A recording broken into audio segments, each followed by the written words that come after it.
хүнсээ бид нар гаднаас гойхгүй, балийн уцаарч гаднаас худалдаж авахгүй ийм байх нь бол энэ өргөн удам газар нутагтай байгалийн боломжит үр жимт газартай ийм Монгол улсын хувьд бол юунаас чухал. Монгол улсын ерөнхийлөгч ухааны хөрс хүнсний хувьсгалыг зарласан. Дотоодоос одоо хүнсээ хангая.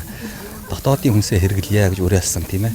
Тэгэхээр хүнсний хувьсгал зарлаа зүгээр ингээд орхиш хамгийн гол нь газар дээр нь явна гэдэг чинь энэ тариалнуудынхаа газар тариалан эрхлэгчдийнхаа ногоочдын одоо өв тариа эрхлэгч бүгдийнх нь жаргал зовлон тулгамж асуудал болгоныг бас ойлгож байна л да. Саналуудыг сонсож байна.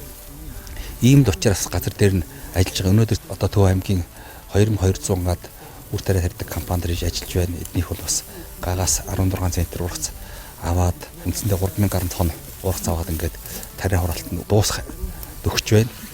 Ургацын байдал бол сайн байна. Ингээд дараачийн бас компани аж ахуйн нэгжүүдээр явж бас ажилланаа. Ер нь тэгээд хүнсээ бид нар гаднаас гойхгүй, балийн уцаарч гаднаас худалдаж авахгүй ийм байх нь бол энэ өргөн удам газар нутагтай байгалийн боломжит үр жимт газартай ийм Монгол улсын хувьд бол юунаас чухал. Энэ дэр бол төрийн бодлого зөв чиглэж явахад аянда ард иргэд газар тариачд маань бол одоо будаа тариагаар ханх ариун үйлстэй бол хүчин зүтгэнэ гэдэг хэлэх.